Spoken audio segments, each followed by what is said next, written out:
تو یہ نئے سال کا آغاز ہے، ہم نئے عزم کے ساتھ آگے بڑھیں اور اپنی صبح کا آغاز صلاۃ التہجد سے کریں۔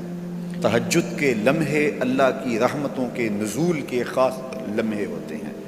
میرے بزرگ فرمایا کرتے تھے کہ باطن کی صحت کے لیے تہجد کی نماز بہت ضروری ہے اور جسم کی صحت کے لیے صبح کی سیر بڑی ضروری ہے۔ تو یہ دو چیزیں جو ہے وہ بہت ضروری ہے۔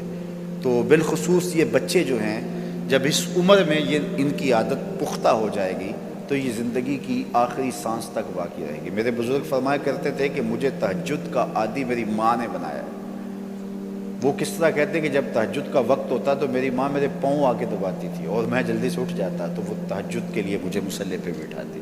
اس کے بعد نماز فجر ادا کیجئے اور سورۃ یاسین جو شخص اپنے دن کا آغاز سورہ یاسین سے کرتا ہے، سارا دن اس کی حفاظت ہوتی ہے، شیاطین سے، شریروں سے، شر سے، گناہوں سے اور بہت سارے معاملات سے اور نادیدہ حملوں سے، بہت کچھ چیزوں سے اللہ تعالیٰ اس کو محفوظ رکھتا ہے۔ تو سارے سورہ یاسین کی تلاوت اپنے معمولات میں شامل کر لیں۔ نماز فجر کی ادائیگی کے بعد آپ ہلکی پھلکی ورزش ضرور کیجئے۔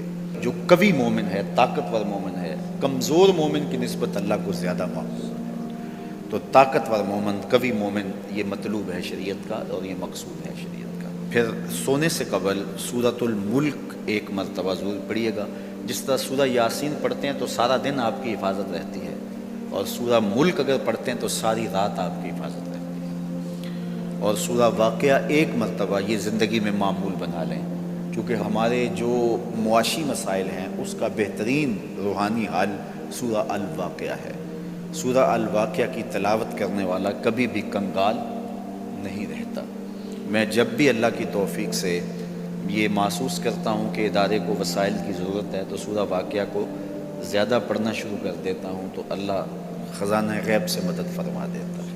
اور جب بھی کبھی میں جاتا ہوں حرمین طیبین میں حاضری کے لیے تو سورہ واقعہ کی تلاوت میں لازمی کرتا ہوں، اس نیت سے کہ اللہ اس کی برکت سے، وہاں چونکہ 1,00,000 کے بدلے میں جو ہے وہ ثواب ہے، تاکہ جو ہے وہ زیادہ سے زیادہ اللہ تعالیٰ وسائل عطا فرمائے۔ تو یہ ساری جو بہاریں آپ کو نظر آ رہی ہیں، اس میں بہت سارا حصہ سورہ الواقعہ کا ہے۔ جس معاشرے میں ہم جی رہے ہیں یہ ناہموار معاشرہ ہے۔ یہ ہمارے خاندانی نظم ہو تو وہاں بھی عجیب سی بولی اور عجیب سی لینگویج ہوتی ہے، اور ہمارا دیہاتی کلچر بھی، ہمارا شہری کلچر بھی، وہ بھی عجیب سا ہوتا ہے۔ اسی طرح جو ہے وہ یہ ہمارے مدارس کی، مساجد کی دنیا بھی، یہ بھی ایک الگ کائنات ہوتی ہے۔ تو اس میں بھی مخصوص ایک طریقہ کار ہے اپنے مد مخالف کے لیے اور اپنے مد مقابل کے لیے۔ تو اس سے ہٹ کر کے جو ہے وہ جو شریعت کا مقصود ہے اس کے مطابق ہم نے اپنے قول و عمل کو مرتب اور منظم کر